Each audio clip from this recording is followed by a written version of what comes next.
In today's lesson, Tulotarisa this particular ZIMSEC question. As you can see, it was written in June 2020. It was a paper 2. Question yedu irikuti, it is given that S is equal to A over 1 minus R. Part 1.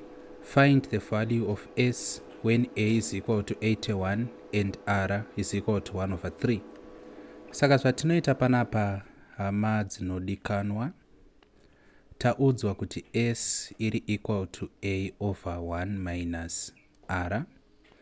Part 1 iri kuti find the value of S when A is equal to 81 and R is equal to 1 over 3.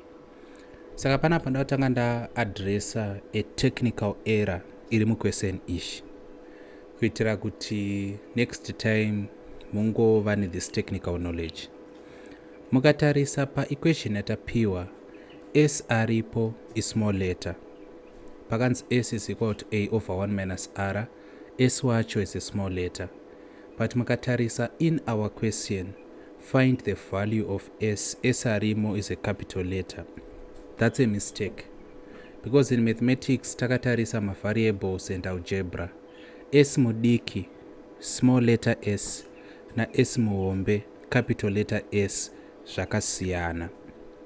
Zvekutoti that particular question, kana vakashandisa ma principles anoshandiswa kuZIMSEC, everyone should have been awarded 2 marks because there's a mistake in the question. Mistake iri kuti formula kana kuti equation yatapiwa, let us use the term equation. Equation yatapiwa ina small letter S as the variable yatiri kutsvaga, but mu question muna capital letter S. So let us leave it at that. Let us assume kuti apo varongoreva the small letter S. So question yedu equation yekusubstituta. Taudzwa kuti A is equal to 81, tikaudzwa kuti R is equal to a third, 1 over 3. Saka we are simply going to substitute that into that equation. So pa part 1 tinge tichiti S is equal to A in the 81. Saka takureplace A na 81 tot over 1 minus R ndian ndi 1/3, so it's 1 over 3. Saka taka simplify this equation, tinoona kuti S anenge ari equal to chi. S is equal to 81 over. Saka pana patine nzira dzakawanda dzatinogona kuita kusolve what we have in our denominator. Tinogona kutongosolve directly kana kuti tinogona kushandisa this particular method. For this question, let me use this particular method. We can convert 1 yatinayo iyo into a fraction which is the denominator 3. Saka instead of kunyora kuti 1, tinogona kuti 3 over 3. Like that. Then teta kuti 3 over 3 chi minus 1 over 3. The reason why ta selecta 3 over 3, tanga tigona kuselecta 6 over 6, 8 over 8, because kana tiine numerator ne denominator zvakafanana tinenge tiina 1. That fraction converts to 1. The reason why ta selecta 3 over 3, it's because toda kumechanisa, toda kufananidza ma denominators. Saka for our first fraction 3 over 3, denominator and 3. For the second term in this fraction minus 1 over 3, denominator and 3. So kana tadaiso S inge equal to 81 over. Since tine the same denominator, tinogona kungodila nema numerators. 3 minus 1, that's 2. Saka panapa it's 2 over 3. Like that. So let us continue on this side. Saka panapa tiri kuti S iri equal to, tinogona kuti rewrite this as 81 dividing 2 over 3. Saka S iri equal to 81. Remember, patinochinja from division to multiplication in over 3 over 2 like that. Correct. S inge equal to 81 times 3, tinogona kunozviitira kuraf paper kwedu, but it's simply 3 times 1, which is 3, and 3 times 8, 8, 16, 24. Saka we can have our answer is 243 over 2 like this. It's allowed kusiya answer yedu iri an improper fraction like as it is. Mukadai kuconvert to a decimal answer, you are allowed, because that is paper 2. Kureva kuti you have your calculator, mukangoti 243 divided by 2, answer yamunowana. Then kunotanga paper renyu mune makaudzwa the degree of accuracy. It's usually for questions which are not given a specific degree of accuracy, use cannot express your answers correct to 3 significant figures. So you just do that to the answer you get. But to spare yourself from all that drama and potential mistakes, you can just leave your answer. You can just leave your answer as an improper fraction. Let us now go to part 2. Saka part 2 iri kuti chini? Kwanzi make R the subject of formula. Saka we want to make R the subject of the formula. Let us write down our formula. S is equal to A over 1 minus R.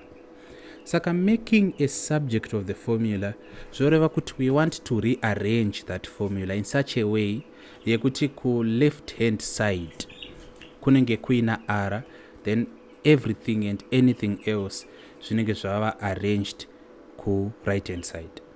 Sandataura in technical mathematical language, but what I just mean is tiri kuda kutora R uyu tomu uisa kuside uku, then towana nzira yekubvisa S achienda kuside uku. Ndozviri kuda kuitika hapo. Saka tinozviita tichishandisa mitemo yekumaths. Hatingomuvi zvinhu directly. Saka tinozvimuva sei? Chekutanga, let me rewrite this. Ndikuda space, saka S is equals to A over 1 minus R. Chandakati kana tichidila nema algebraic expressions anenge ari mu equation, chakakosha kutanga tadi taita compartmentalize kana kuti compact kana kuti kuisa muma brackets. Ndozva tinofangwa kutanga tadi taita. Saka taisa ma brackets apo manje, it's either you are going to call it cross multiplication kana kuti you are going to call it balancing the equation, whatever method you use. But let me use cross multiplication. Kora kuti this denominator, which is 1 minus R, irikuya each multiplier this, I can call it a numerator, or irikuya each multiplier what we have on the left hand side, which is S. Kora kuti panapa teta kuti S multiplying 1 minus R is equal to A. Then let us remove brackets ku left hand side kwedu. S times 1, that's S. S times minus R, that's minus SR, is equal to A. Saka kana tadaisuwa chofanga kunetsa nekuti tinogona kuendesa minus SR kuside uku, A oya kuside uku. Saka teta kuti S minus A is equal to SR. But tikuda kusara tina R, to mean we are going to divide pana S to divide upon na S. Therefore, ma S aruka chichekana, R is equal to S minus A over S. This is going to be our final answer. Doma wekero atinoita. But when I was doing this with my student, I came across an error of principle. So whenever with my private students in our school is called the Methab. Our motto is mathematics in statu nascendi. Mathematics in statu nascendi means mathematics in the state of invention. So I want to share with you this, also correcting my students, because we have what we call a pause policy. When we come across an error of principle, we pause everything to correct it. Because an error of principle is like a cancer. Kusa understand a principle fundamentally zvinokonzeresa kukonewa zvinhu zvakawanda. So I want to share with you this error of principle.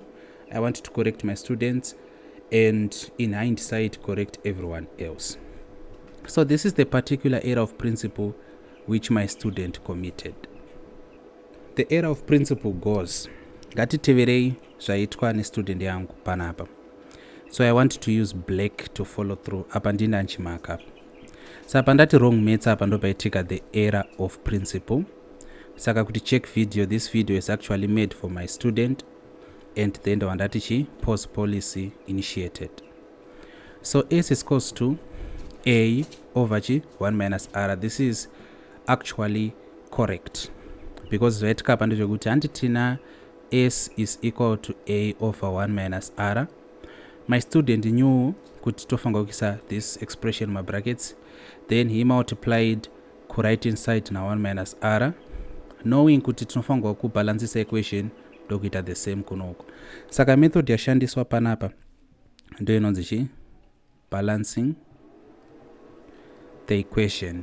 Inini pandaita my working ndanga ndashandisa chi cross multiplication.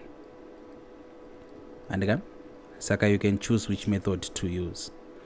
Then zvazoitika apa ndezvekuti 1 minus r ingechikancela uku.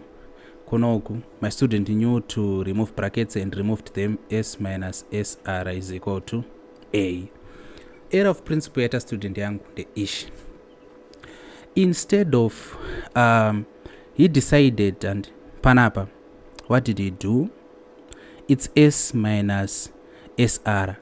Okay, saka a awiswa kuno uku ikavachi s minus a is equal to sr. This is correct. Then student yangu yaziva kuti we have to divide both sides na s. That is correct. Chazotadza zva student yangu ndechekuti s uno uyu zviite kuti timupinze muna s uyu asingapindi muna a ushu.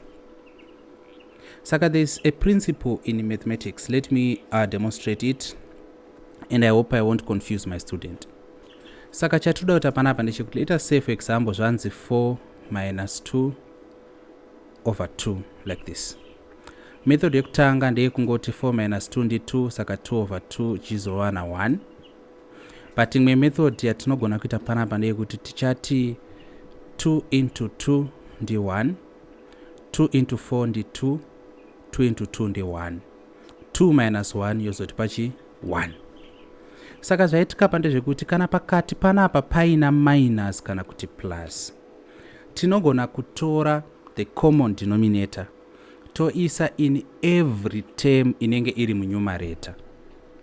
Saka mistake yaita student yangu ndeyekuti pati s into s ndi 1, s into s apa ndi 1, angachifanirwa zvakare kuzoti s into a achiwana a over s, kurati apa ezwa 1 minus a over s is equal to r.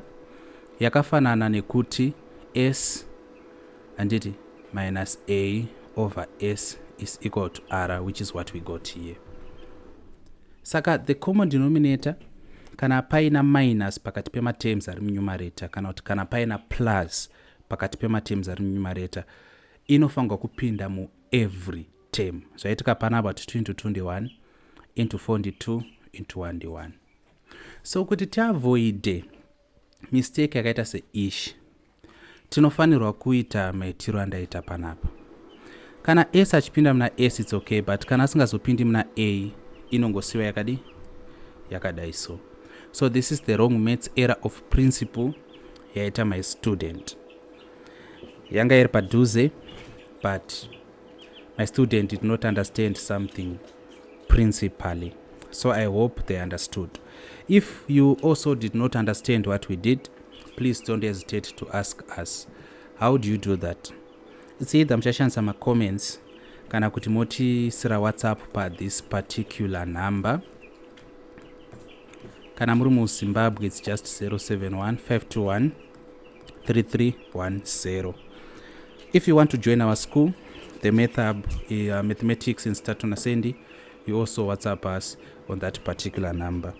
Thank you. Take care. Muwe ni swara kanaka.